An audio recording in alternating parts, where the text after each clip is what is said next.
network is here.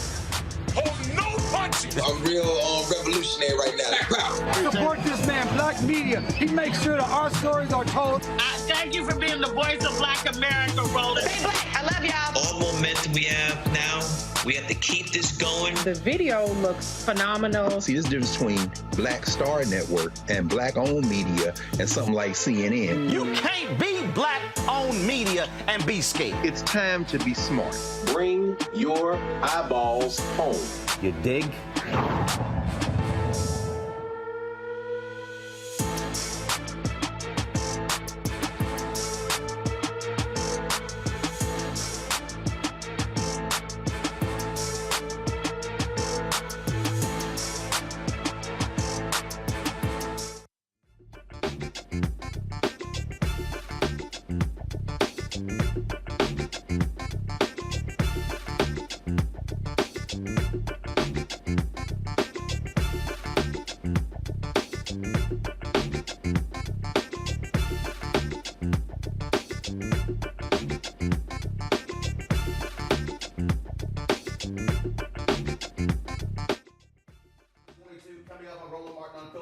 On the Black Star Network.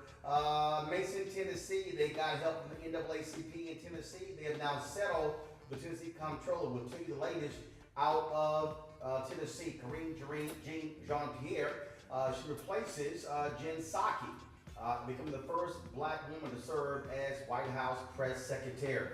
Also, folks, there's a settlement. First of all, we'll make sure we got the audio. You should be able to hear me. You're not able to hear me here? All right. How we get audio there? Are we there? All right, folks, let's go to the top of the show again. Today is Thursday, May 5th, 2022. Coming up on Roland Martin Unfiltered on the Black Star Network. Mason, Tennessee got help from the Tennessee NAACP. They've now settled their case with the state comptroller. Will tell you exactly what has happened there. Also, for the first time, an African American is going to be the White House press secretary. Karine Jean-Pierre was named to that post today. We'll tell you about who she is and the history she is setting. Also, South Carolina Senator Lindsey Graham, well, he got all the smoke he was looking for today's Senate hearing when it came to the testimony of Amazon workers. Wait till we show you what Christian Smalls told South Carolina Senator. The wrongly convicted Indiana man will receive $7.5 million, the largest settlement awarded to a wrongfully imprisoned plaintiff in Indiana. And the conduct of a Maryland officer that has Prince George's County facing a $7.75 million lawsuit is not a convicted felon. North Carolina's primary is less than 2 weeks away. We'll talk with one of the candidates who is trying to replace Congressman G.K. Butterfield in Congress. And plus, continue our discussion with members of the Poor People's Campaign about their mass march in Washington on June 18th. Folks, it's time to bring the funk on Roland Martin Unfiltered on the Black Star Network. Let's go. He's got it. Whatever the miss, he's on it. Whatever it is, he's got the scoop, the fact, the find. And when it breaks, he's right on time and it's rolling. Best believe he's knowing. Putting it down from sports to news to politics. With entertainment just for kicks, he's rolling. It's on Go, roll, y'all. It's Roland Martin. Rolling with Roland now.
All right, folks, we've been telling you about the story out of Mason, Tennessee, where the Tennessee Comptroller wanted to take over the finances of the city because of misappropriation of funds. Well, they got sued by the Tennessee NAACP, and now a settlement was reached today. Let's talk about that with one of the leaders there in Tennessee. NAACP also just a moment ago sent out a press release announcing this. The president of the NAACP in the state, Van Turner, joins us right now, representing Mason in their lawsuit. Van, how you doing? Doing very well. Thank you. All right, so tell us about this settlement between the state and Mason, Tennessee. Well, the lawsuit accomplished what it was set out to accomplish. The town of Mason still preserves its charter. As you know, the Comptroller asked that the town relinquish its charter, and that's what started everything. So they preserved the charter. Point two, the monthly obligations that they have to pay back to their water sewer fund was cut in half. We're talking about going from a $10,000 payment down to a $5,000 payment. The weekly obligation in which they had to report has now been pushed out to a monthly obligation, which is a lot more feasible and reasonable for the part-time CFO for the town of Mason. The $100 expenditure cap has now been pushed out to $1,000 because there was very little that any town or city could do that was under $100. And mind you, they had to ask to spend over $100, and that was them asking,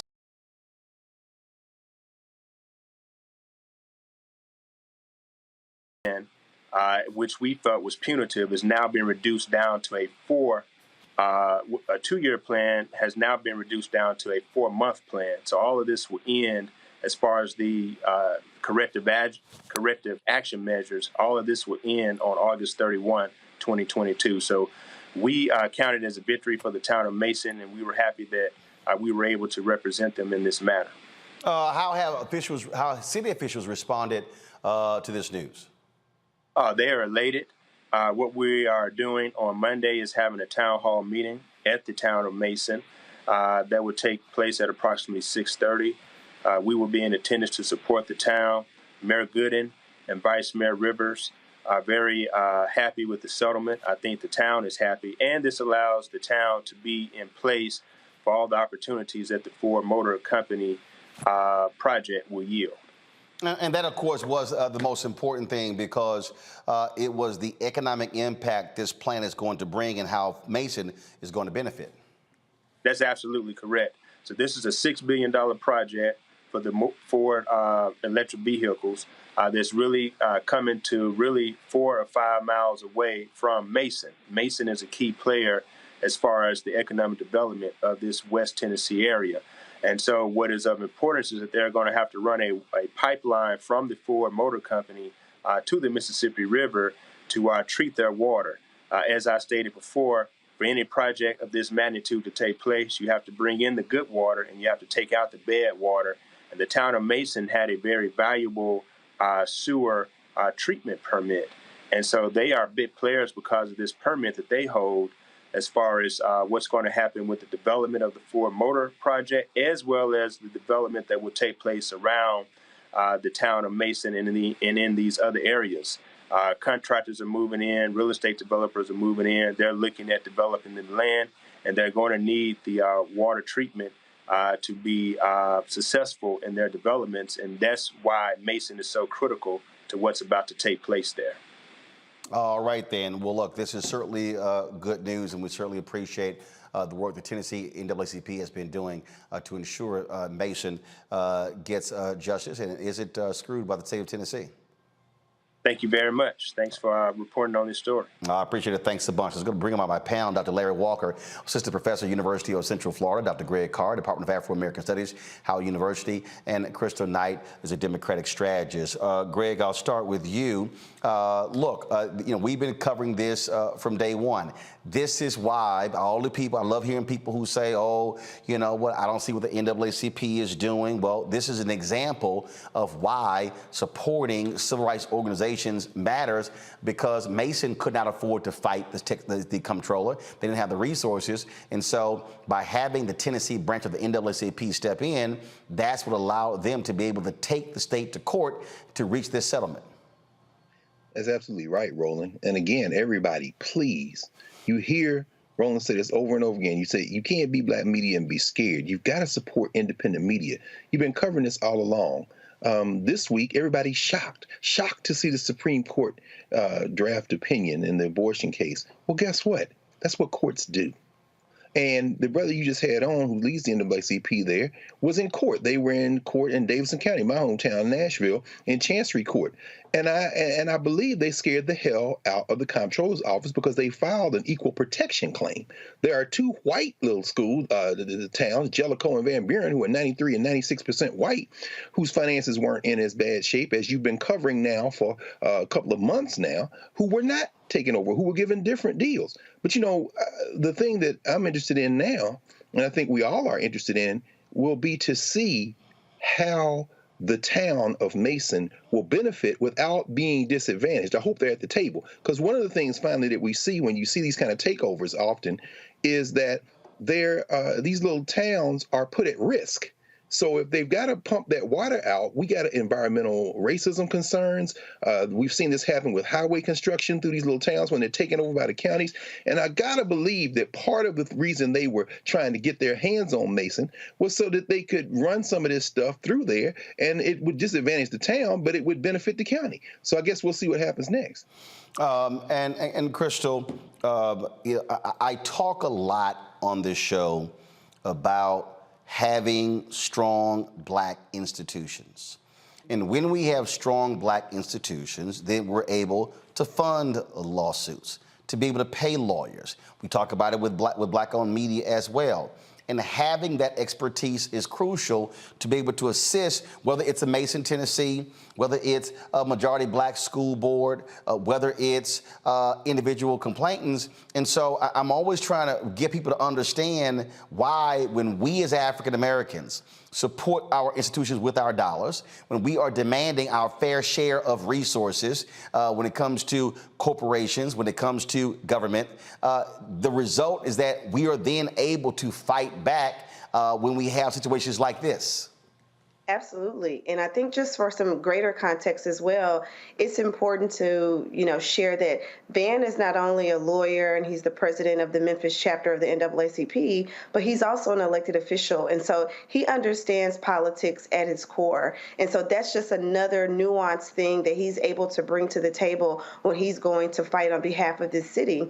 But the other thing that you mentioned is that, the institutional knowledge and having strong black institutions, it is important. And a lot of times we, complain about institutions, we complain about people being in charge or that these organizations aren't doing anything until we absolutely need them. And so this town is 45 minutes outside of Memphis, which is where I'm from. And I'm thankful for the leadership of Van, who also was very instrumental in the Take 'em Down 901 movement, which removed Confederate statues out of downtown in the city of Memphis, which was also co-led by Tammy Sawyer, another county commissioner and activist in the city of Memphis.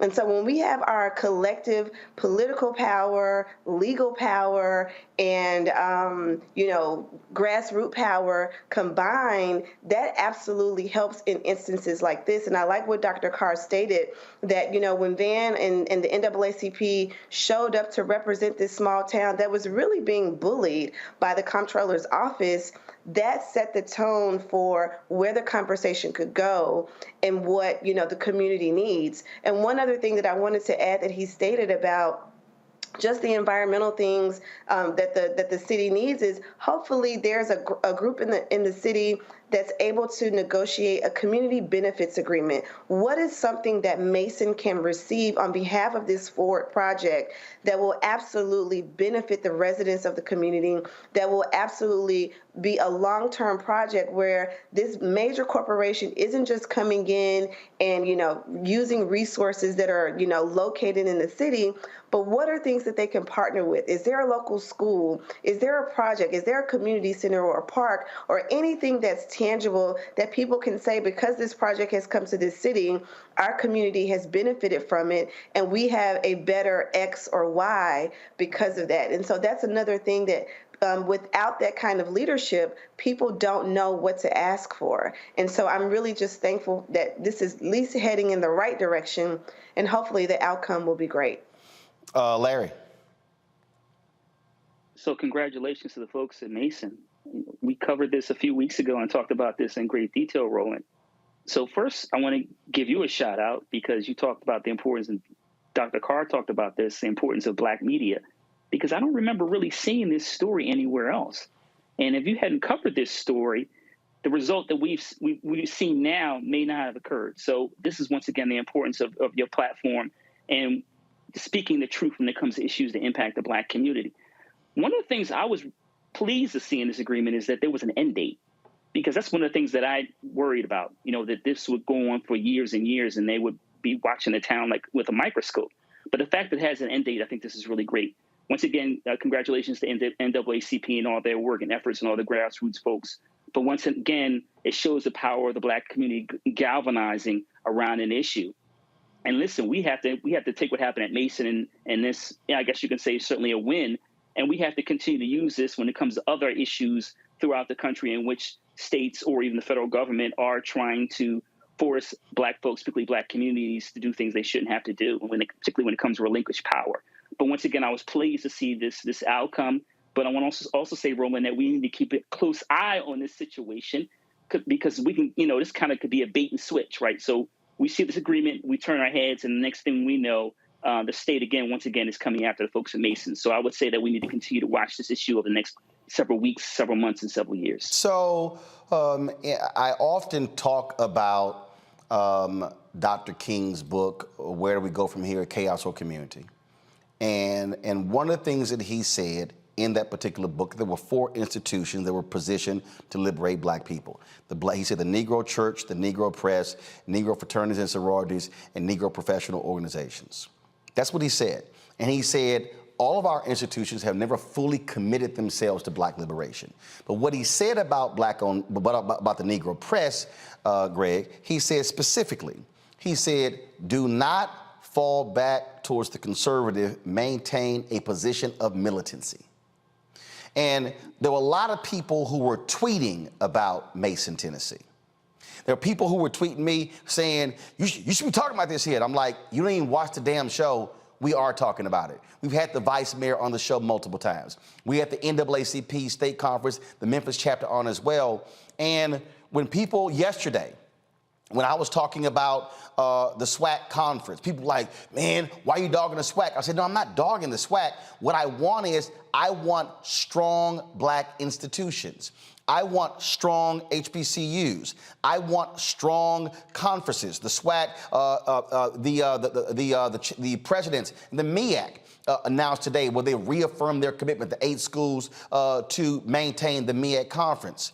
But what's interesting to me is, Greg, we have way too many people who love to spend their time saying somebody needs to do something, and we are the somebodies. We are the ones who can actually do that. Look, I get it. I totally understand systemic racism. I totally get all of those things, but we also got to be honest that a lot of times we are getting in our own selves' way. We're getting in the way in terms of not supporting our institutions. And so I'm not wasting time talking about what this person ain't doing or this person, all these folks who call themselves new Black media, but ain't covering nothing, ain't sitting and advancing the ball. What we have to have is we've got to have strong Black institutions, because I am tired of Black people talking about us surviving when we should be having thriving conversations. That's exactly right, Roland. And one thing no one can accuse you of doing is sitting still. We know we're in commencement season. I think, I know I've lost count at how many HBCU commencements you've spoken.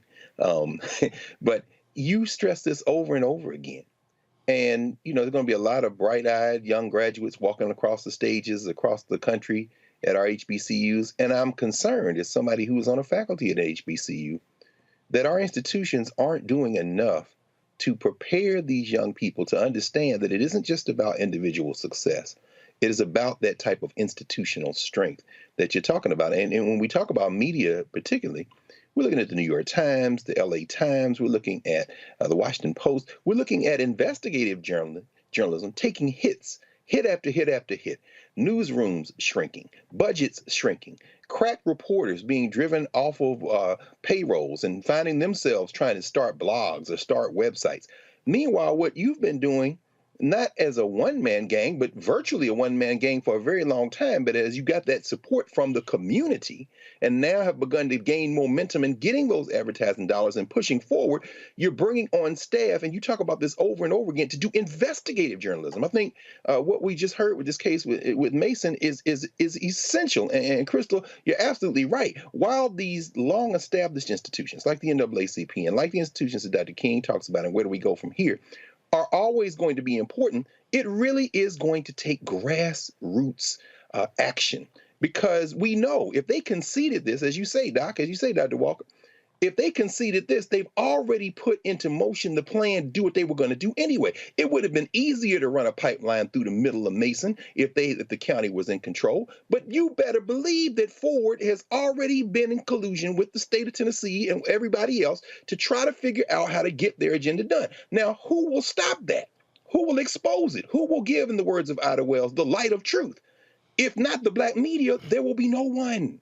And so, Roland, when you talk about the importance of black media and the importance of supporting our strong institutions, it isn't about that great internship. It isn't just about getting that shiny award at being the reporter who gets to come in as an apprentice at one of these white institutions or linking up. No, it is about a black institution that isn't just black, but as you say, is not scared and has the requisite skills to stay after this story for, as you say, Larry, weeks, months, years necessary. And that takes resources. And it takes somebody who knows what they're doing to train people to do investigative journalism, because this story is far from over.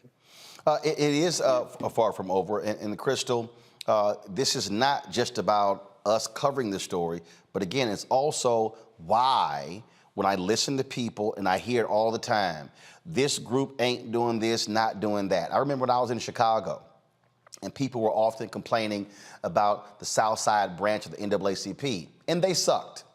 They did, and I said it on the air. I said it to the leadership. But what I also told people was, go in and take it over. Literally, find out when the election is, find out how many, guess what? If the last election, if 75 folks vote, go recruit 100 people to give $30 to membership, and guess what? Don't even tell anybody, and walk in there and run your own slate and take it over. That's what Nakima Levy Pounds Armstrong did in Minneapolis when they took over that particular branch. What I'm saying is we have black institutions that are in need of black expertise. Right. And we've got to also be honest, because see, I love people who say, well, man, you always criticize. And look, we talked about yesterday what happened at Florida A&M. Florida A&M should be ashamed of themselves for running off that brother who was an athletic director. Here you had, and here you had a competent brother where they were running a deficit in the athletic department for a decade. They've had a balanced budget for the last 3 years. They ran him off. Why? Because he was sitting here making changes. They ain't never made that much money in the history of the athletic department. We've got to have competent, strong African Americans. And let me say this here. One of the reasons why many of our black professionals don't want to fool with black organizations, because they don't want to deal with bullshit. And so here you have Van, an attorney, head of the state conference of the NAACP. A brother just took over the Georgia branch of the NAACP. I see this all around the country. We've got to learn to put egos aside, and we've got to create strong black institutions, because Mason, they could not do this, and it was the NAACP that stepped in and able to help Mason, bringing their firepower, legal power to stand with him. And so for the people who say, well, I don't know why I should be supporting them, this is why. And if they do something you disagree with, feel free to say something.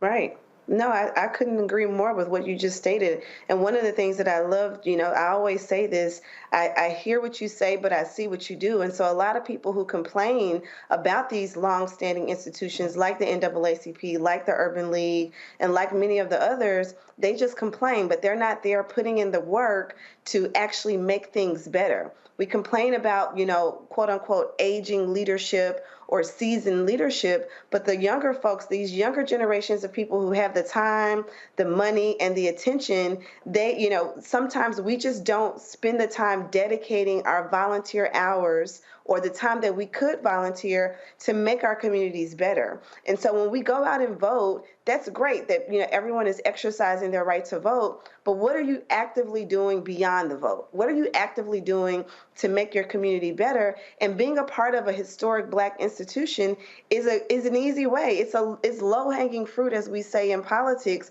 for you to get involved, makes real impact in a short amount of time or a long amount of time, depending on the project. But I couldn't agree with you more. HBCUs, Black institutions, these are the places where people should be pouring their dollars and their talent into. I can't, you raised that about people's talent. There are lawyers and doctors and, professional people, and these institutions need those types of resources, and they need it at a pro bono basis, because if we're going to fight these systemic things and these systemic challenges that are happening across the country, not only in Mason, but just nationally, we need people to go into these institutions and say, I am willing to help, move this agenda forward so that it will better the community that I live in, instead of trying to move out into suburbia areas and assimilate with folks who don't care about us and don't look like us. And so I just want to affirm what you stated, that we need to have more people volunteering, stepping up, being a part of these institutions. And that particular point right there, Larry, people have to understand that when you look at most of our Black organizations, these are volunteer organizations. There are 2,000 NAACP branches all across the country. These are not paid positions. They are volunteer positions. So when people are criticizing what folks are not doing, what they don't understand is these people are actually volunteering their time. Some of these people are volunteering 20, 30, 40 hours a week. It essentially is the equivalent of a full-time job. And so I just want people to understand that when we start saying, well, where are you, where are you, where are you? Larry, people have to actually grab a mirror and say, where are you? So, Roland, in our conversation, I'm thinking about one of the principles of Kwanzaa, collective work and responsibility, right? That's what we're talking about. And it's important, the point you're making about volunteer hours. I serve as chair of a HBCU Foundation board, and it's a lot of work. But you do the work because you love the institution. You want to see HBC, for me as HBCU alum, you want to see HBCUs thrive. And you talked about the NAACP and many of our other organizations. You're right. It's a lot of work. It's a lot of staying up in the evening. It's also about putting your hand in the soil and talking to folks in the community. Because we know, we also have issues in terms of the class issues sometimes in the Black community. We need especially now, we need all hands on deck about what's happening with Black folks. And we're obviously talking about Mason. But once again, folks are always criticizing nonprofit organizations, particularly those, like you said, founded by Black folks. But there's a lot of work that goes on behind the scenes and not, getting on TV or not the press conferences, et cetera. And the other thing I want to mention, Roland, you talked about Black media, because I want to bring this full circle. From the crisis to what we're talking about on your platform, traditionally Black media has played a critical role in, once again, identifying key issues in the community that are happening, and we have to remember that. And so folks who are watching this need to make sure they support this show so we can talk about more issues relating to communities like Mason and various other Black communities to make sure we get the word out. And once again, the idea of collective work and responsibility so we can come together and make sure we fight on these issues. And again, we are looking, and here's the deal, y'all. And I know the national office, they've already sent the appeal out, but give directly to the Tennessee branch. Right. Give directly to the Tennessee branch. They're the ones who filed the lawsuit. They're the ones who led it. Give to them. And so, I'm going to see, I'm looking for their website right now.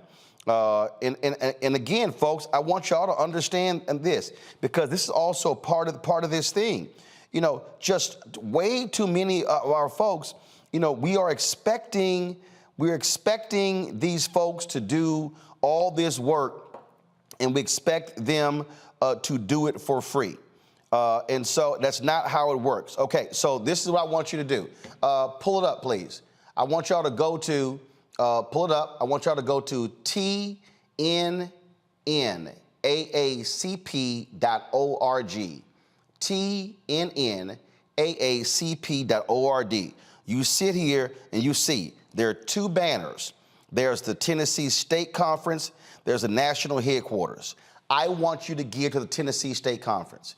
If you are appreciative of the work that they did in this particular lawsuit to help Mason, Tennessee, I want you to donate to the Tennessee State Conference of the NAACP.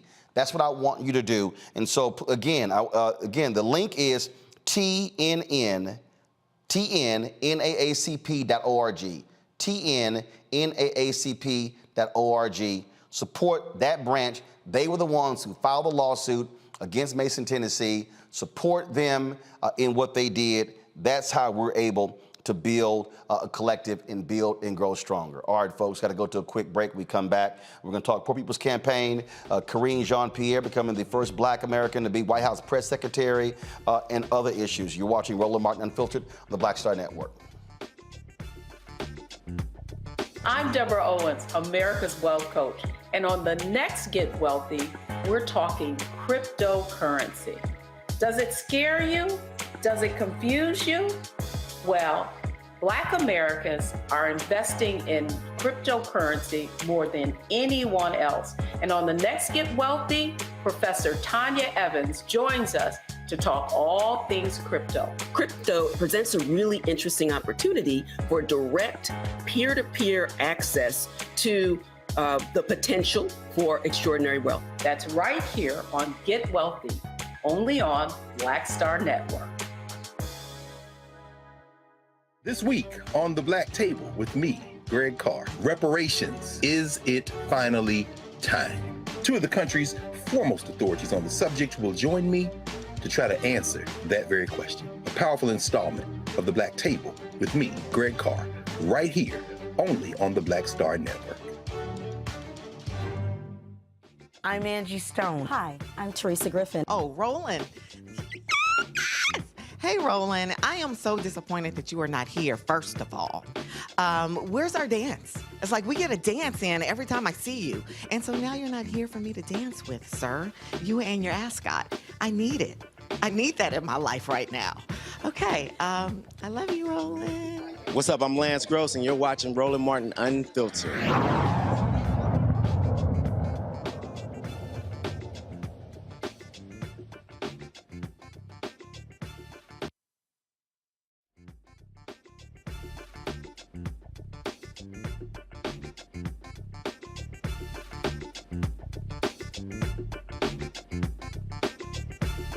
Today on Capitol Hill, there was a congressional hearing where they were talking about Amazon workers. And Christian Smalls, the brother who led the effort to unionize an Amazon location in New York. Remember, they were saying, they said, oh, please, we welcome him doing it. Well, they actually won. Well, there was an exchange on Capitol Hill between him and Senator Lindsey Graham. So here's some of what Senator Graham said. Then we're going to show you what his response was. So play this.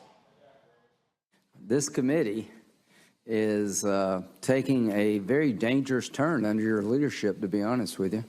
You're singling out a single company because of your political agenda to socialize this country. Every time I turn around, you're having a hearing about anybody that makes money is bad. The government needs to grow beyond our ability to pay for it. And we're going to have an election on your ideas here soon, and I can't wait. As to the process, there's a process in this country. If you feel like the law has been violated in your efforts to unionize the workforce, you can file a complaint. People will have a hearing. There's a process to debar companies who engage in illegal behavior. There is a process. This is a political process here. This is an effort to get an outcome you want, using the United States Senate as your vehicle. This is very dangerous. You can have oversight hearings all you like, but you've determined Amazon is a piece of crap company. That's your political bias. They're subject to the laws of the United States. They shouldn't be subject to this. If we get the committee back, we're not going to do this. We're going to talk about how to save Social Security, keep Medicare from becoming insolvent, how to change the structural problems of our debt. I'll talk to you about climate change. What happens if you electrify all the vehicles in the country? What does that mean for power producers? I'd like to work with unions. Got an uncle who was a vice president of a union, paper mill union, to bring jobs back into America. I'd like to work with companies, unions, and the private sector to become energy independent again. All right, y'all. So that's Senator Lindsey Graham. Well, here's how the brother responded to Lindsey. First of all, I want to address Mr. Graham. First off, you know, it sounded like you was talking about more of the companies and the businesses in your speech, but you forgot that the people are the ones who make these companies operate, and if we're not protected, and if the process for when we hold these companies accountable is not working for us, then that's the reason why we're here today. That's the reason why I'm here to represent the workers who make these companies go. And I think that it's in your best interest to realize that it's not a left or a right thing. It's not a Democrat or a Republican thing. It's a workers thing. It's a workers issue. And we're the ones that are suffering in the corporations that you're talking about, in the businesses that you're talking about, in the warehouses that you're talking about. So that's the reason why I think I was invited today to speak on that behalf. And you should listen, because we do represent your constituents as well. So just take that into consideration, that the people are the ones that make these corporations go. It's not the other way around. So as the current interim president of the Amazon. Why is that important? Because you just saw the contrast. You saw Senator Lindsey Graham whining and complaining towards Senator Bernie Sanders about how he's leading this committee and, oh, corporations are bad. And here you have workers, low-wage workers, sitting right there, and Graham doesn't give a damn about them. He literally is more concerned about the hurt feelings of Amazon, which is owned by the world's richest person, a company that does billions upon billions upon billions, and there are workers who literally are fighting for better wages and benefits. If you want to understand the contrast between today's Republican Party and some Democrats, because you got some Democrats who sound just like Lindsey Graham, then you saw it right there. That's one of the reasons why the Poor People Campaign, why they have been so aggressive in mobilizing and organizing over the last several years, and that's why they're going to have the mass march taking place in Washington, D.C. on June 18th. And a little bit later, some of those workers went to the Oval Office to meet with President Joe Biden. But President Joe Biden has been unwilling thus far to meet with impacted, low-income, poor workers aligned with the Poor People's Campaign.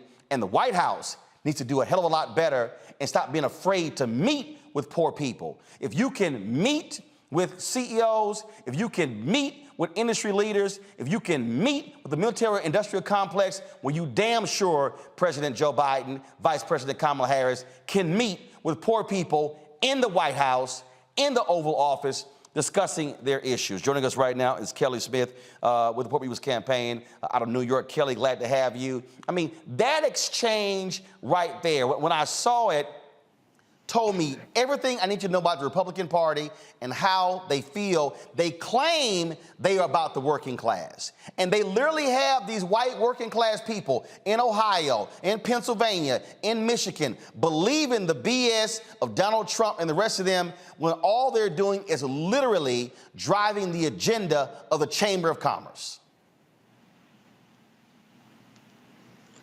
Yeah, I mean, absolutely. I mean, that exchange is shocking but not surprising.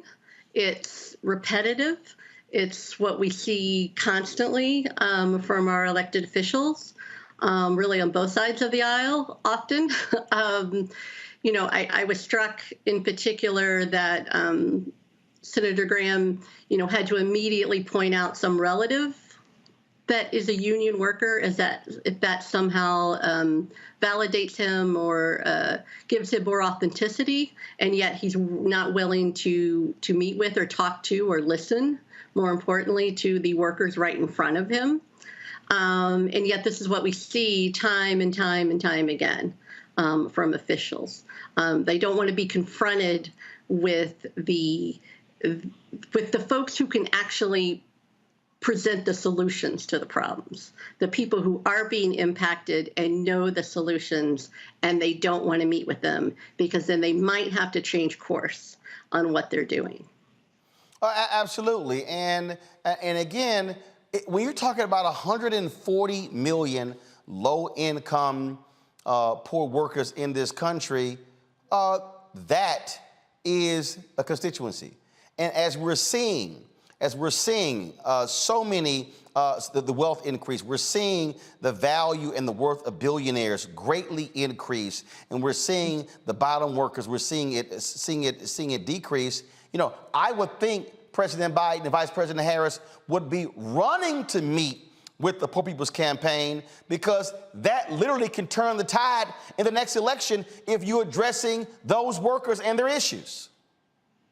Absolutely. And we saw it in the last election. We did a huge mobilization campaign to get out more poor and low income voters who are not being listened to, whose issues aren't being addressed.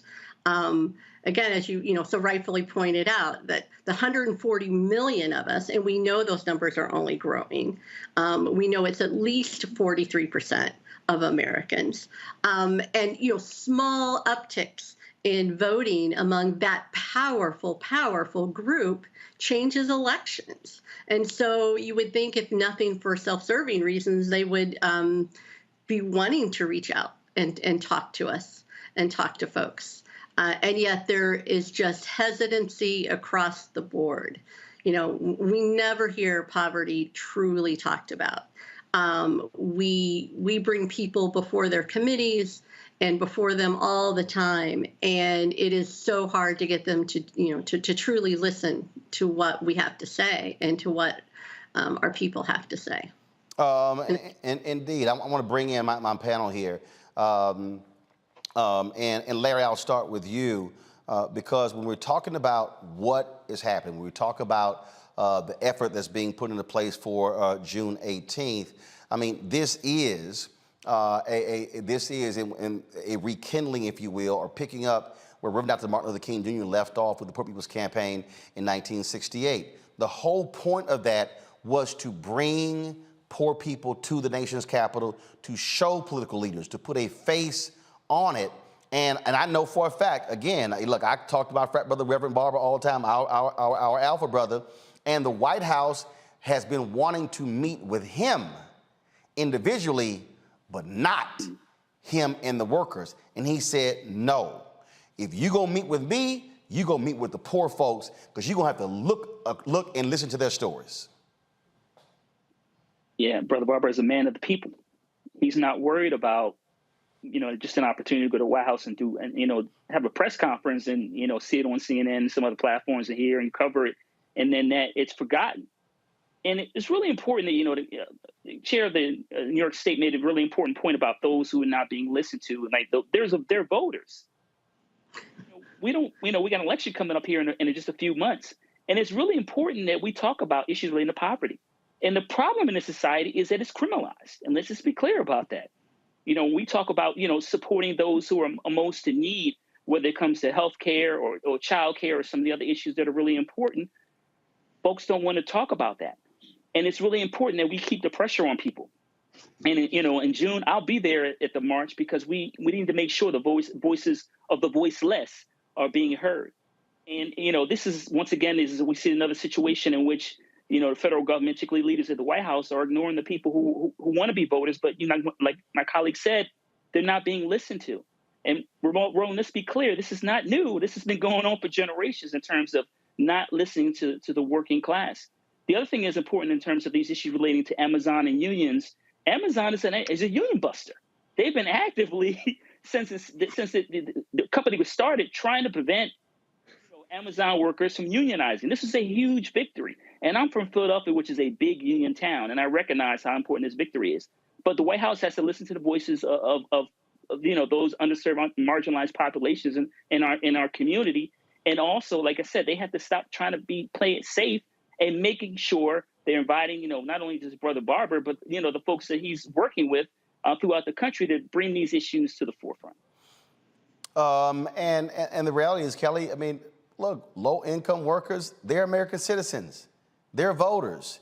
And if you're talking about who you're more likely going to turn out, you are more likely to turn out low-income, poor workers if you're Democrats than trying to reach conservative suburban white women who, I don't care how hard you try, they ain't voting for you. Absolutely. The Black vote is critical to this Democratic president and this midterm election that's coming up. And we remind our Black voters over and over again, do your part, go to the polls, make sure that we keep folks, that vote like us in power. But we're asking, what have you done for us lately? If you won't meet with us to hear our demands, to hear why we want you to continue to serve us, then why should we be motivated to go back into the polls? And so that's something over and over again that this president and this administration, quite frankly, continues to do, is to take our votes for granted. And so I think, this highlighting this story about the Poor People's Campaign, highlighting folks like Chris Smalls, who I think deserves an award for everything that he has done to really reimagine what unionization looks like in this country. Those are the voices that we need to be uplifting, not the voices of our elected officials who have not passed anything, who have not made the economic conditions for working people in this country better. The economic conditions over the last 2 years have gotten worse because of the pandemic. People, the rich have gotten richer, the poor have gotten poorer. And so there's no greater time than right now to have this conversation about the Poor People's Campaign. There's no greater time than right now to really bring these folks, bring these coalitions to the table to really listen and understand, because these are the same voters that this administration and that this party is going to depend on come November. And if we're unwilling to listen to the base of the people who vote for us, or the base of the people who vote for you, why should they turn out in return to help your party stay in office? And so I think that that's something that the Poor People's Campaign will be highlighting when they come to Washington in June. And hopefully the administration is thinking about that when they're telling folks no. Kelly, again, you would think they'll be reaching out to you. Mm-hmm. They'll be trying to reach you. Mm-hmm. Go ahead. Yes. Mm-hmm. I mean, you would. You would think. Oh, sorry. I'm sorry. Were you? No. Hold on. Go ahead, Kelly. Oh, sorry. Yeah, you would totally think that they would. You would think that they would want to hear from their constituents. You would think you would want to hear from their, and yet we know that this is strategic. We know that this is a strategic response. They've been told over and over again. So we know that this is an intentional, just like they're trying to stifle the voices of organizers and union workers and folks fighting for a union. They're trying to stifle the very powerful voice of poor and low wealth people all across this country, because they know that, they can see the shift is coming and the change is coming. And what they are maybe not fully aware of is that we are not going anywhere. We are getting stronger, and we are uniting, and we are fighting, and we are not going to sit in our anger and our frustration and allow things to continue as they are when the system is broken. The system is keeping people poor. It is keeping people marginalized. It is keeping people divided, and it is keeping them from voting.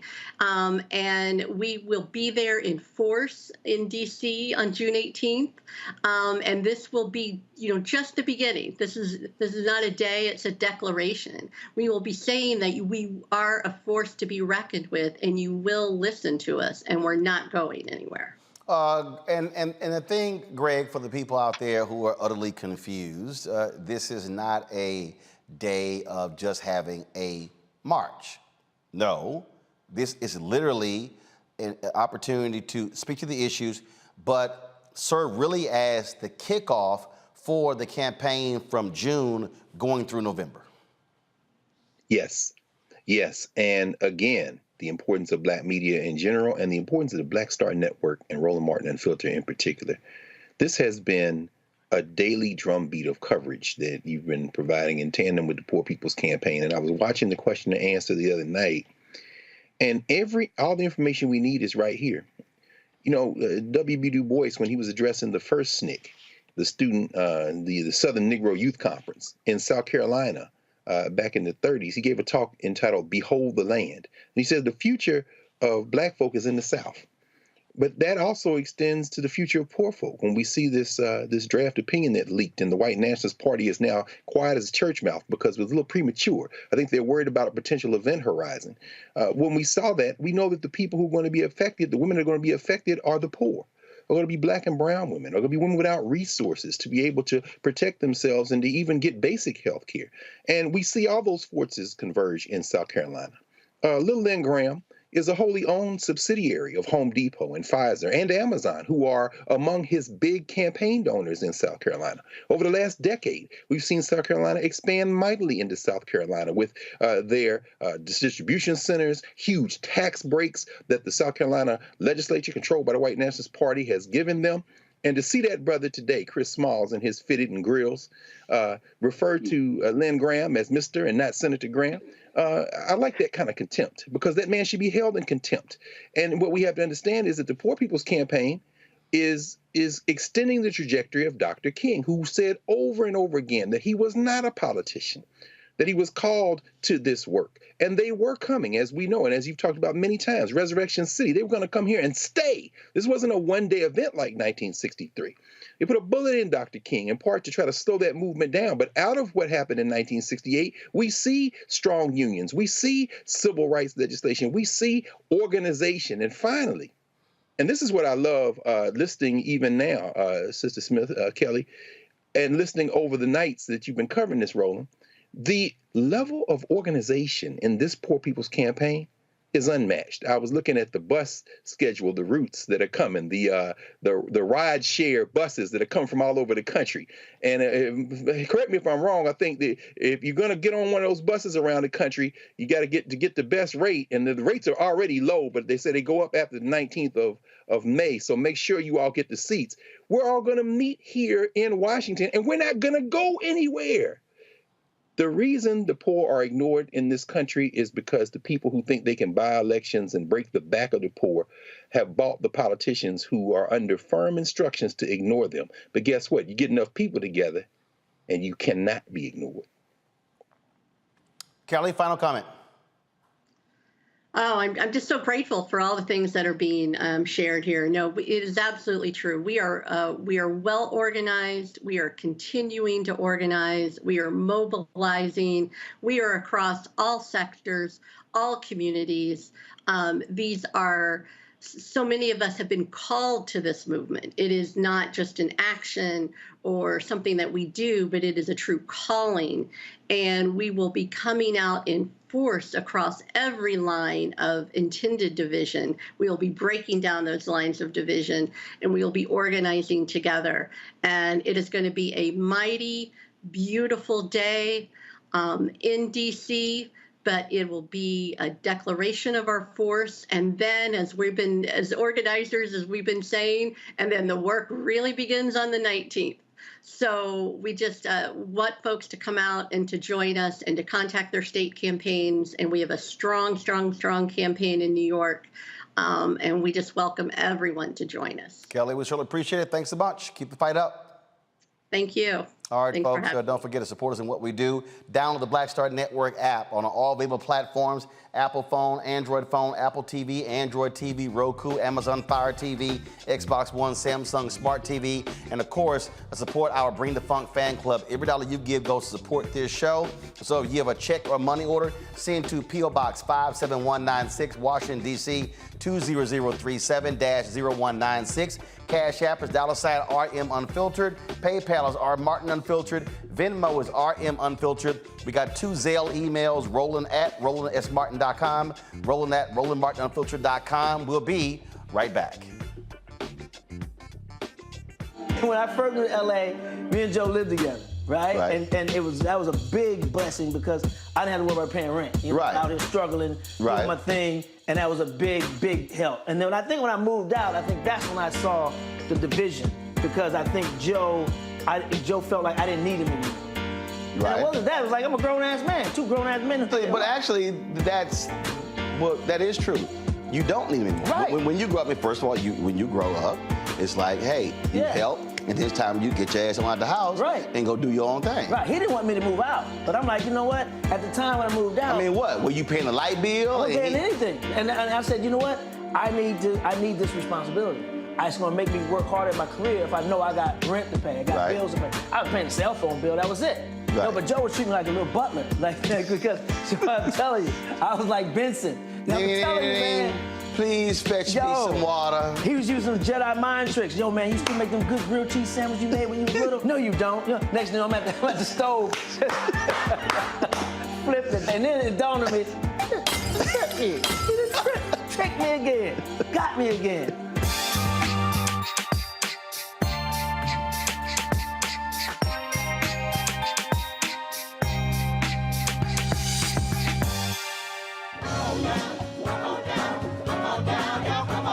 Welcome you to the launch of the Mass Poor People's Low-Wage Assembly and Moral March on Washington, D.C., June 18, 2022. We are a new, unsettling force, and we are powerful, a new, unsettling force, and we are here. We're rising up to demonstrate the compelling power that we, poor and low-income people, have to reconstruct society from the bottom up. And we need to do it with the loudest voices possible, the biggest actions possible. Because we know that there is no scarcity in this land. The only scarcity is the moral will to do what's right. Hold on, just a little while longer. We are those with sub-minimum wage jobs who can't afford sky-high rent. People with disabilities are the fastest growing minority group. It's crazy to me that in 2021, it's still legal for workplaces to pay a sub-minimum wage to people with disabilities. There are still so much trial and tribulations that we go through as Indigenous people. We can't get a decent wage to sustain ourselves, nor can we get adequate housing. Veterans across this nation say enough is enough. We can't pat essential workers on the back on one day and then cut their health care the next day. Health is a political choice. What more do I need to do to prove that my voice is just as valuable as anyone else's? There are still forces in denial that would try to slow walk our transition to a clean economy and a just future for us all. We have an immoral system run by immoral people. But together we walk, and we walk and we fight. It's time for a change. Reconstruyamos esta gran nación. See, we are people of resilience as we fight these interlocking injustices together. When we work together, mobilize together, and rise together, we become a voice for the voiceless, and we become an agent of change in a time where great change is needed. We need the third reconstruction to ensure that deaf people, people with disabilities, and all people can have the right to live and to thrive. We know what they are doing. But the question is, what are we going to do? Reconstruction begins when we change our mentality and say it's time for you to get your foot off of my neck.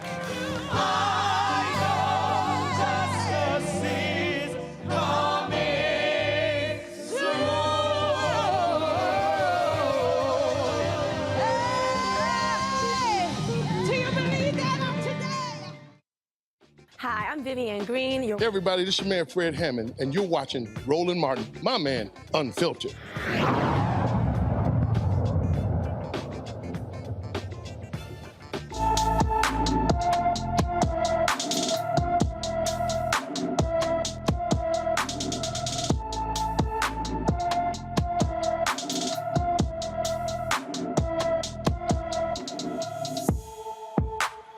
All right, folks, of course, we have our Black and Missing of the day. Torian Oaten left his Detroit, Michigan home on April 28th and has not been seen since. He is 6 feet 2 inches tall, weighs 210 pounds, with black hair and brown eyes. He was last seen wearing a black hooded sweatshirt, black pants, black shoes, and carrying a red backpack. Anyone with information about Torian Oaten should call the Detroit, Michigan Police Department at 313-596-1240,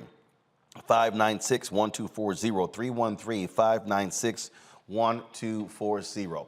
Folks, history was made today when President Joe Biden named Karine Jean-Pierre as the next White House press secretary. She becomes the first Black American and the first out LGBTQ person to hold the position. She will take over after the current press secretary, Jen Psaki, leaves for a job at MSNBC. Her last day is next Friday on May 13th. Jean-Pierre has served as President Biden's principal deputy press secretary since his inauguration. She also worked on the campaign, has been very much involved in Democratic politics for quite some time. Want to go to our panel and talk about this because it is indeed history being made, and it's very interesting. You already have these people who, first of all, you got stuck on stupid people who aren't even worthy of being named. And what they do is they run their mouths saying, this means nothing. This is symbolism. Well, first of all, somebody got to do the job.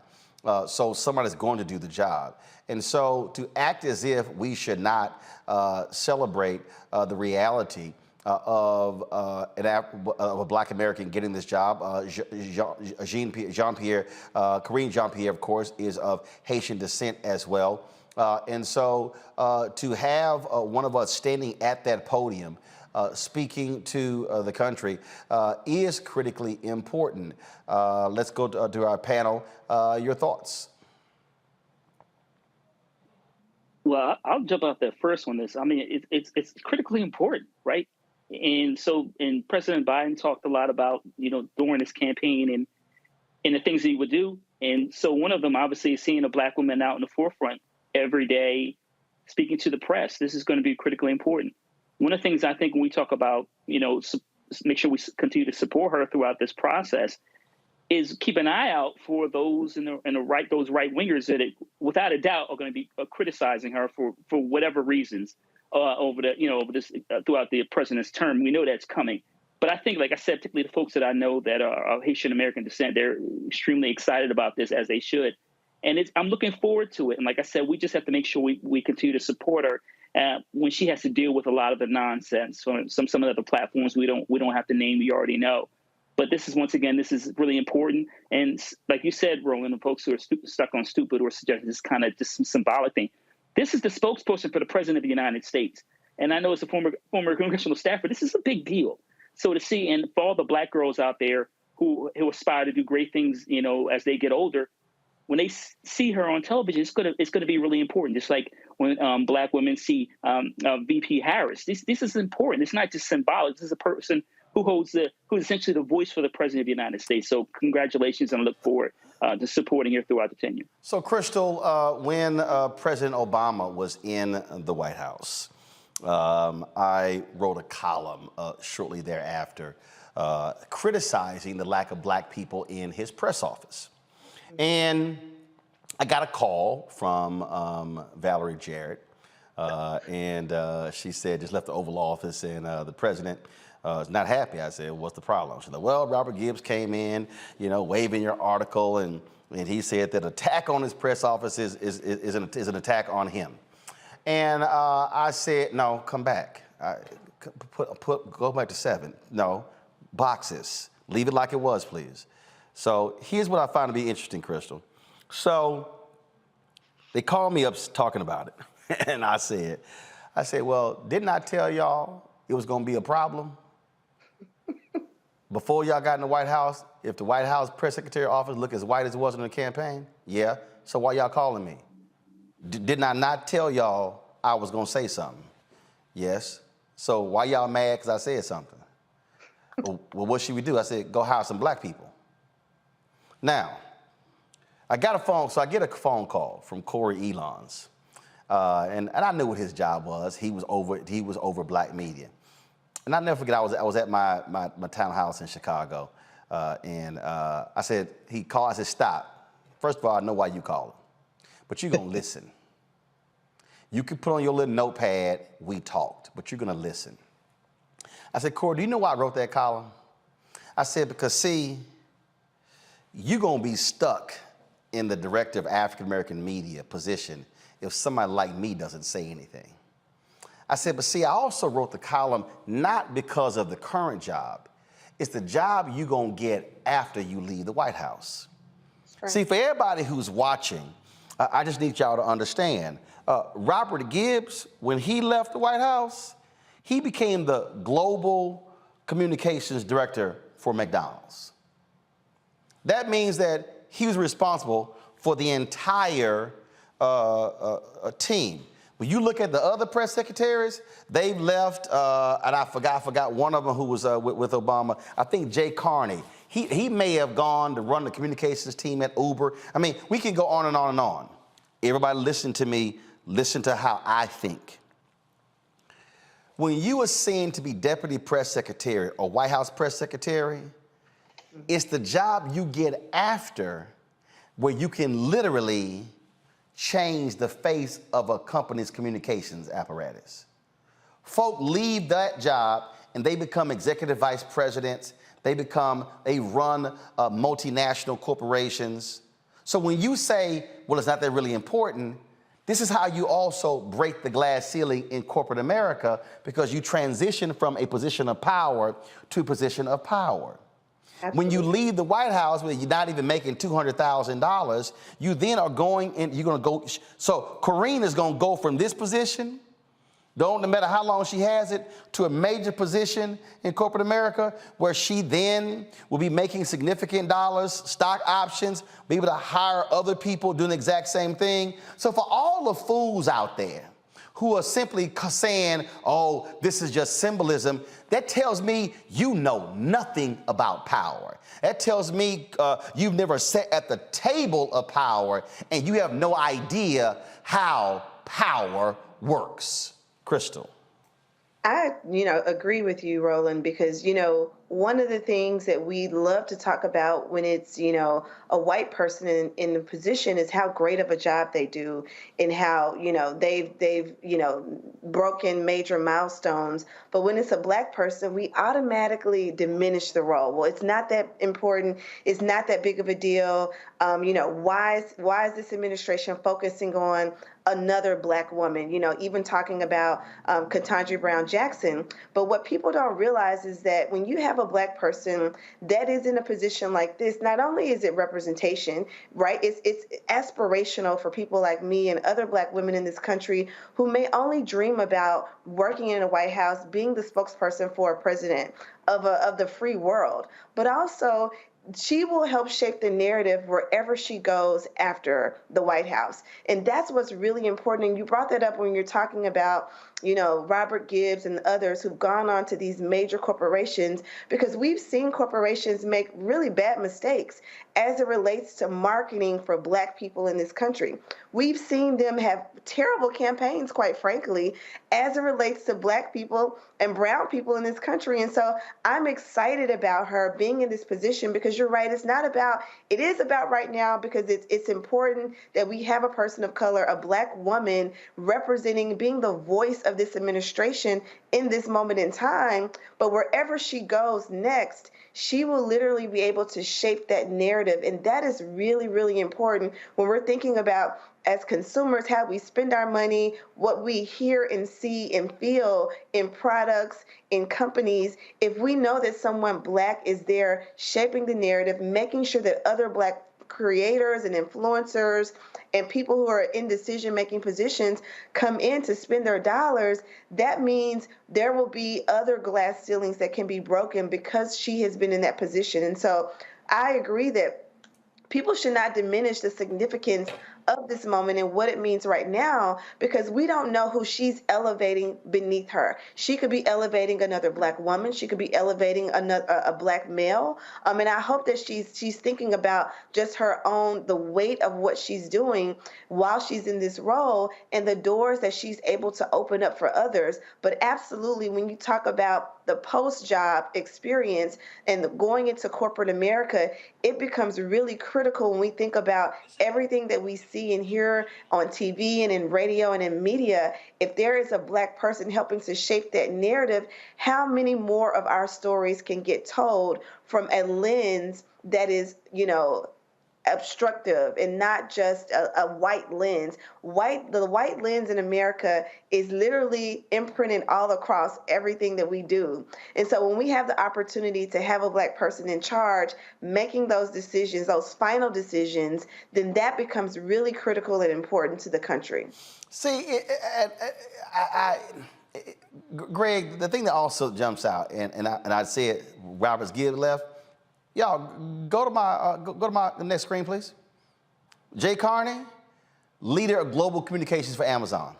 So what it's amazing. What I'm trying to get folk to understand, Greg, is we can't be so simple and think in terms of, well, that thing doesn't matter, when in fact it does matter when you talk about who is going to be at that podium every single day.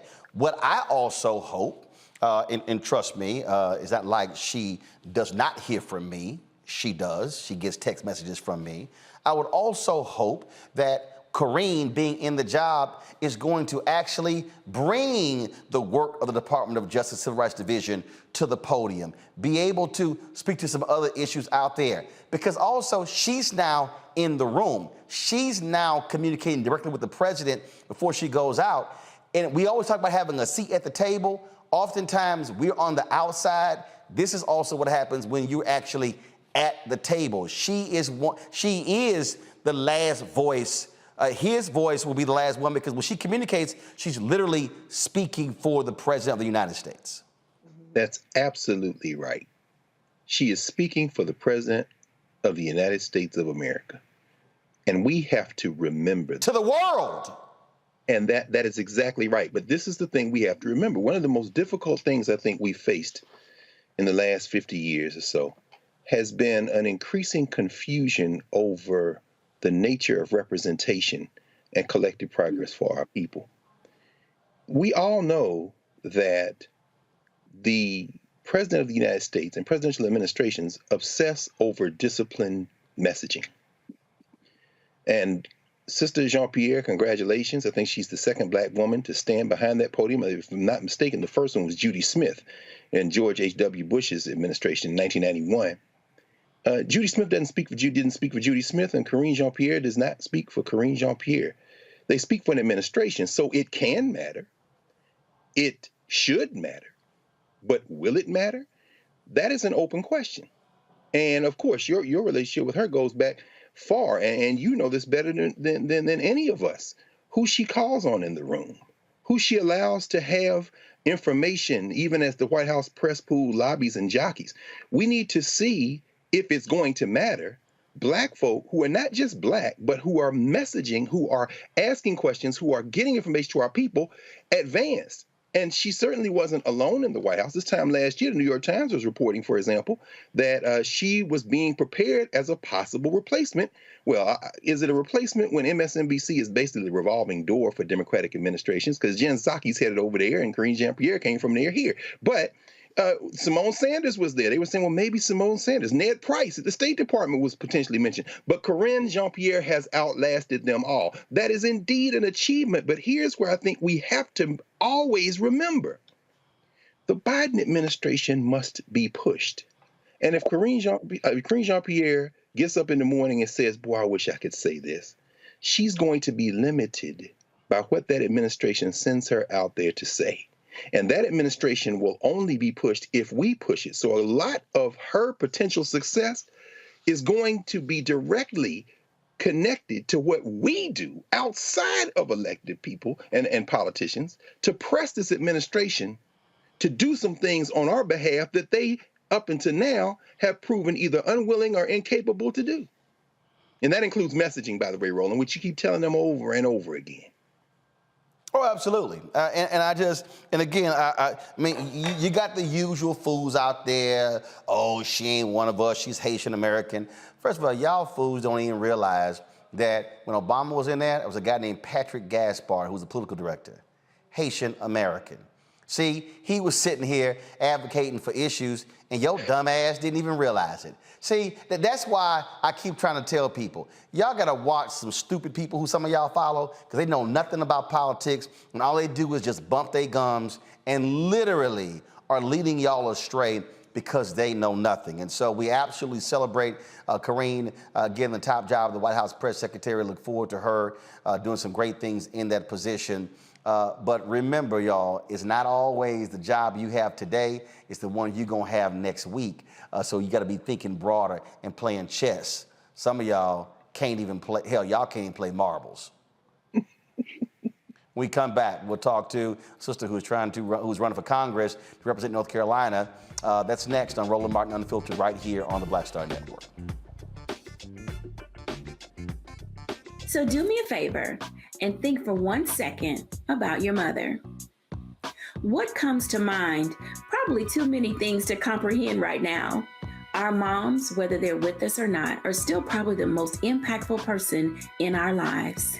On the next A Balanced Life with Dr. Jackie, a tribute to our mothers. You won't want to miss it here on Black Star Network.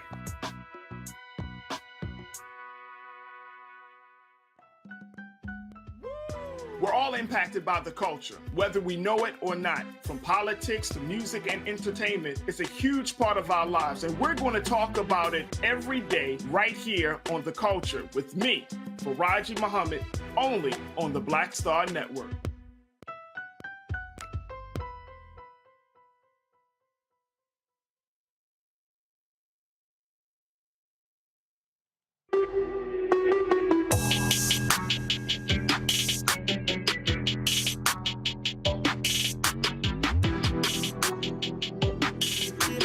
Hey fam, Patrol Grooming is a men's grooming company that delivers on this promise every day to men everywhere. Everything we do, every product we make is designed to help you to present your best self. It's a promise they've kept since 1991 when they first introduced the Bump Patrol brand, the #1 men's product for smooth, bump-free, shaven, silky skin. Millions of customers count on their exceptional skincare products, which can be found at more than 30,000 retail stores in more than 50 countries around the world. Now you can have exceptional beard and skincare products that are as unique as you are. Fellas, as we prepare to head back out into the world of COVID restrictions being lifted, it's time to get our groove back on, so you can visit patrolgrooming.com to order a Patrol Grooming box. Use the discount code #Roland30, ROLAND30 for a 30% discount at checkout. We certainly support Patrol Grooming being a sponsor of Roland Martin Unfiltered and the Black Star Network. This week on the Black Table. God, you did that wrong. Reparations. Is it finally time? Two of the country's foremost authorities on the subject will join me to try to answer that very question. A powerful installment of the Black Table with me, Greg Carr, right here, only on the Black Star Network. Hi, I'm Gavin Houston. Hey, what's up, y'all? It's your boy Jacob Lattimore, and you're now watching Roland Martin right now.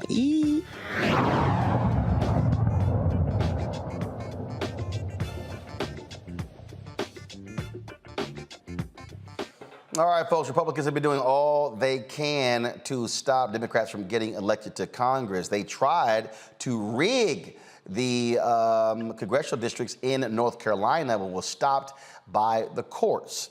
They severely broke up the districts of Congresswoman Alma Adams as well as Congressman G.K. Butterfield. Congressman G.K. Butterfield announced that he is retiring.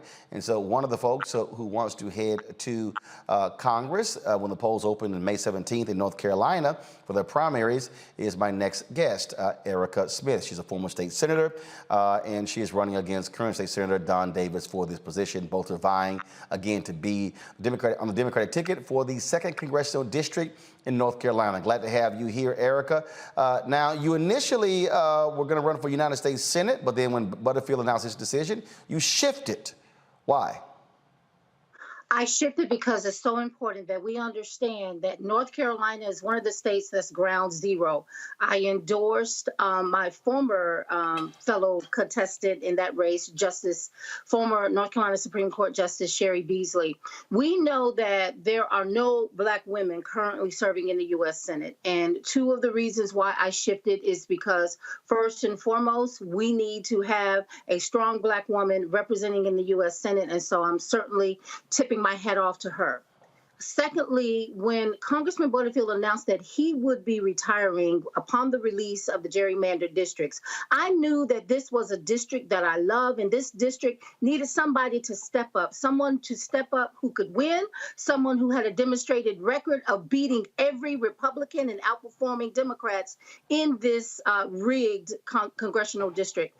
For this district, it is 41% African American, Black and brown people, and we know that we are not going to let Republicans steal our voices, steal our votes, and steal this district from us. And I'm the strongest candidate who can keep blue.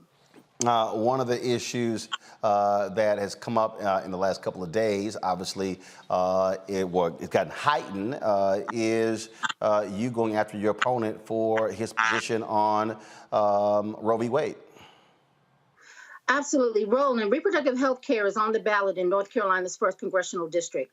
I served with my opponent in the state Senate when I watched him with such appall vote with Republicans to block women's reproductive health care. He voted to defund Planned Parenthood. He also voted to criminalize doctors who provide abortion services. I know that this is a decision that must be left only to a woman, her doctor, and her God. What also is critically important for the 2nd Congressional District? What is it that you are going to deliver if you elected?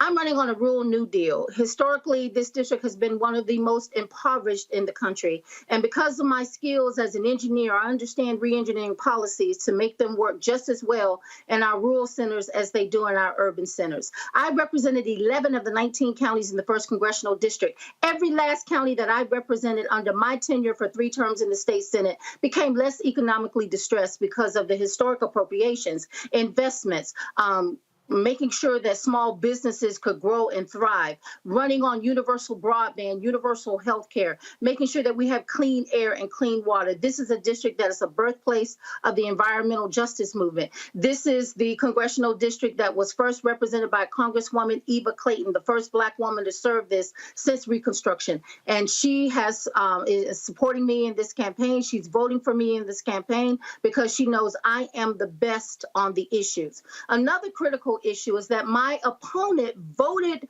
for a racist voter ID bill. He was one of only 2 Democrats to vote on that racist voter ID bill to rob African Americans of their vote. The court ultimately struck down the bill as unfairly targeting African Americans. But yet we know that this is a district that's 41% African American, and it is critical for us to have a voice and to have a true Democrat who's going to fight hard on the issues that matter most to us. Questions from our panelists. Crystal, you first. Well, one, thank you for running and thank you for serving in the state Senate. You talked about just, you serving 11 of the 19 districts. And once you were, as you were serving as a state senator, they became less economically distressed. Oftentimes when people run for office, they create legacy projects. And so just staying on the thread of the economic challenges or things that you want to improve in the district, what is one thing that would stretch across the 19 counties that your district represents that you could see as a legacy project that even after you're gone from the seat, your tenure would render this district, better off because you had served? Definitely, it is my work with farmers as well as my work with small business owners. I am a Main Street Democrat that understands the importance of keeping our rural communities revitalized. And so through my work, we worked on an initiative called Ramp East, and it was Rural Advanced Manufacturing Projects, which is a legacy project to bring those jobs back to the 19 counties that have been shipped over to China. I'm also running on the legacy of a Rural New Deal, the right to repair for farmers. And this Rural New Deal is historic investments in infrastructure, historic investments in universal broadband. Believe it or not, the broadband connectivity in this district is atrocious. It's about 21%. And so we know that disenfranchises students from online learning. It disenfranchises patients who need the access for telemedicine care. It disenfranchises small businesses who need to grow. We deserve more than a dollar store economy and a GoFundMe healthcare system. So I am definitely fighting to keep these rural hospitals open. I am the candidate in this race who started the legacy of Medicaid expansion, filing bills for North Carolina to expand Medicaid. And that would help us bring in revenue, create jobs, and cover, hundreds of thousands of working adults in this district, many of whom who work but cannot afford health care. Another critical issue that we know that we're fighting in this race, there's a lot of money pouring in from a Republican super PAC, and it's pouring into our race trying to steal the election from the people. But we know that the people, we have dreams, and our dreams are bigger than their money. So I am running on that legacy of historic appropriations and growing rural economies, and that's so critical for this nation to continue to be the strong nation that it is.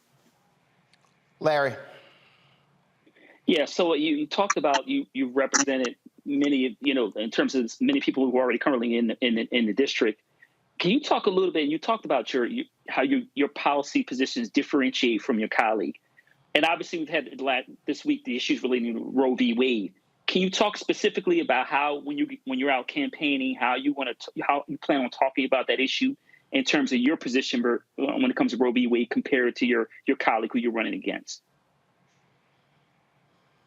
Colleague, of course, is paying lip service to this. Not only did he vote with Republicans to block women's reproductive health care freedom and to criminalize doctors who provide abortions, but he doubled down on that by voting against our Democratic governor, and he voted with Republicans to overturn the veto on this. And so when I'm talking about this issue, I'm coming from the perspective of being a woman who had to make a difficult decision. I gave birth to a 1 pound, 1/2 ounce baby boy at about 23, 24 weeks gestation. And before I delivered Elias, my family and I had to make a decision on priority of life. And so the doctors asked, do you want us to save you or save your unborn child? Because we don't believe that we're going to be able to save both of you. I had pregnancy-induced hypertension. Black women's maternal mortality rates in this nation are worse than in developing countries. And North Carolina's is almost twice the average of the national average. So when I talk about this issue, no one had the right to make that decision. Yes, my husband had an opinion. Yes, my male sons who were 12 and 14, they had an opinion on whose life they wanted to be saved. But I, as the woman, had the sole right to make a decision about my life, to make that decision about what I'm going to do with my body and when. And so I firmly, as a faith-based leader, I talk about this issue from the perspective of understanding what it is to be pro-life choices. And that takes into account the life of the mother, the life of the unborn child, and the people that I pray with, my neighbors that I go to church with. They all believe that decision should be left to the woman, her doctor, and her God. It's plain and simple. Greg Carr. Thank you, Roland, and thank you, Senator Smith. It is, it is rather absurd for your opponent to now say that he would certainly vote to enshrine women's right to choose and reproductive health when the record speaks for itself. So clearly he's desperate. And so thank you for answering Dr. Walker's question the way you did. With an eye toward the general election, let's claim that you're going to win this primary and go forward. Davis has been out here telling people that his brand of, I suppose you might call it conservative Democrat, whatever that is, would be more electable in the general election. What is your strategy? And you've mentioned the money flooding in to try to stop you, of course. But what would be your strategy in the general election in what is being projected, if I understand correctly, as the most competitive district in the state, thanks to this terrible gerrymander? Thanks to this terrible gerrymander, but I was under a similar gerrymander in 2018, and Republicans threw everything they could at me.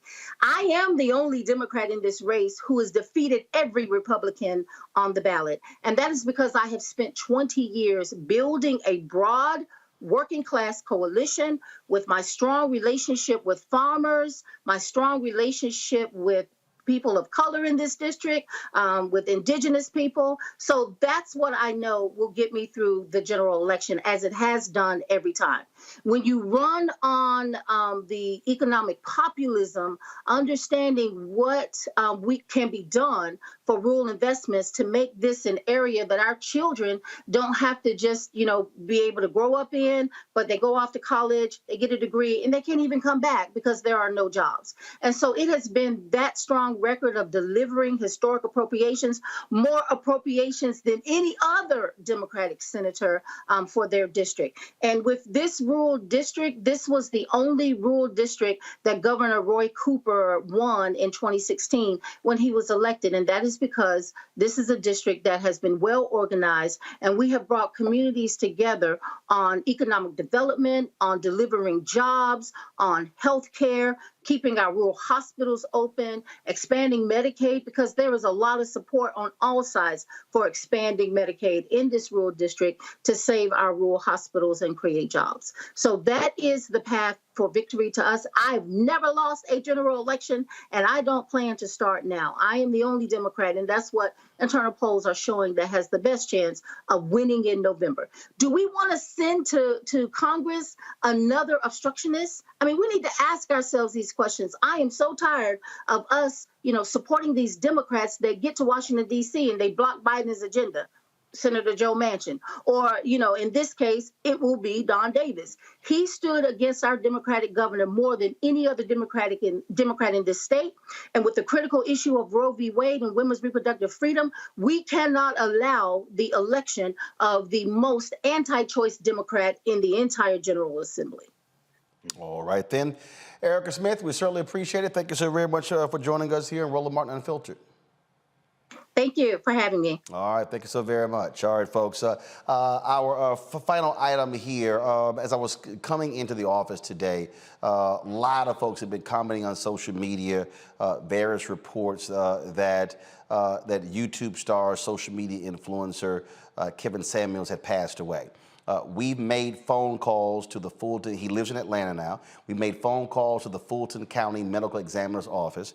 We were told moments ago that they could not confirm nor deny that they have someone named Kevin Samuels there in the medical examiner's office. And so all these people who are saying this confirmed, we have not gotten any confirmation, nothing from him or his family or the folks who he works with. And so just want to let you folks know, this is why, folks, look, Twitter is excellent at killing people off.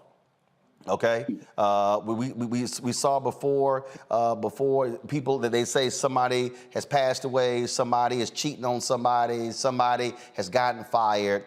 Folks, we don't run with that nonsense. We don't run with any of that. And so our job is to correct that. I remember when Tina Marie, when people were commenting left and right, no one had actually confirmed whether or not she had passed away. And I remember Kim Whitley had posted something. I called Kim Whitley and we were talking about it, and she said, we called her publicist, her publicist said, hey, Roland, I talked to Tina yesterday. And I immediately was like, well, that was yesterday. And so she gave me the number to Tina Marie's manager. And mind you, I wasn't even working the story. I was just actually just following social media. I called Tina Marie's manager. He said, Roland, hold on 1 second. Came back to the phone. He said, it's true. She's gone. But that's what reporters do. And this is why, y'all heard us discuss at the top of the show, this is what journalists do. And that is, we don't run to say somebody is dead, somebody's gotten fired. No, we actually verify first. And so there's a process, a procedure that we go through where we make phone calls, finding out people know. First thing I did was check. Kevin and I had DM'd back in December of 2020. I was checking to see if I had a number for him. I did not. That's what we do. We verify things. We double check things. This is why I keep telling y'all, stop listening to these fake ass so-called people calling themselves black media. They're not journalists. They're not credible. And so what we have to have are more people, more media outlets that target African Americans, that actually bring you verifiable information that has been vetted. We don't do rumors. We don't do those things because that simply is shameful to the individual and to the family as well. Now, I saw somebody sitting here saying, I don't care about this person. Well, that's your opinion. The reality is, okay, he's got 1.42 million YouTube followers, more than 1.1 million on Instagram, thousands who actually watch and listen to him. And so the fact of the matter is still a person who is a newsmaker, whether you like it or not. But again, I just want people, trust real journalists. Everybody with a YouTube channel and a camera and a phone ain't a journalist. So don't sit here and just believe whatever they say unless they check stuff. And so that's what we're doing. And so hopefully, whether it's true or not, we'll have information for you later tonight. Just watch our social media or on tomorrow's show. That is it. Let me thank Larry. Let me thank Crystal. Let me thank Greg. Reese's child was under the weather, so that's why she wasn't with us today. And so we appreciate all three of you being with us. Folks, I got to get out of here. Our good friend Zane, she has a new movie coming out. She invited me to the screening. It started at 7. I'm going to obviously miss it, but I told her I would still come by and say hey. And so we'll tell you more about that as well. Don't forget to support us in what we do. Let me double check YouTube. YouTube, why y'all got me sitting here having to tell y'all this here? It don't make no sense. You more than 2,000 y'all been watching, and we haven't even hit 1,000 likes. So y'all at 836. So y'all got about 1 minute to knock out the additional 164 likes so we can hit 1,000 likes. Please download the Black Star Network app. This, of course, look, our whole goal is simple. Do we want to always be on YouTube and Facebook? Absolutely not. We got to build the numbers up. This is our platform. We own it. So we don't have to ask anybody permission on what we run. So Facebook and YouTube got all of their algorithms and things that they take down. Well, when you own your own platform, you don't have to go through that. And so we want you to download the Black Star Network app. You can download it multiple times if you want. Apple phone, Android phone, Apple TV, Android TV, Roku, Amazon Fire TV, Xbox One, and Samsung Smart TV. And if you want to support us with your dollars make it possible for us to travel. In fact, I'll be traveling to Miami tomorrow, invited for the F1 Grand Prix in Miami. Willie T. Ribbs, the first African-American to race in the Indianapolis 500, invited me to the race, and so we'll be there this weekend. F1, so hopefully we'll bring back an interview with Lewis Hamilton, the top driver in F1, African-American. First of all, he's not African-American, he's from UK, but he's black, the top driver of all time in F1, and so hopefully that happens. And so P.O. Box, check your money orders, and y'all did, let me tell you something, I spent today sitting here signing, endorsing, and depositing, taking a picture with about 100 checks. I ain't even done yet. And I told y'all I'll do it, but I got to actually sign each one. So P.O. Box 57196, Washington, D.C., 200370196. Cash App is $RM Unfiltered. PayPal is R Martin Unfiltered. Venmo is RM Unfiltered. Zelle is Roland@RolandSMartin.com. Roland@RolandMartinUnfiltered.com. And yeah, I am rocking the black and gold today. I'm wearing my 25-year Alpha pen, but this year I've been a member for 33 years. And so Larry and Greg, you know, we always gotta let them know. So y'all can holler the bros who the Omegas. Y'all know the real brothers. That's right. It's 06. I'll holler at y'all later. Holla! Come on.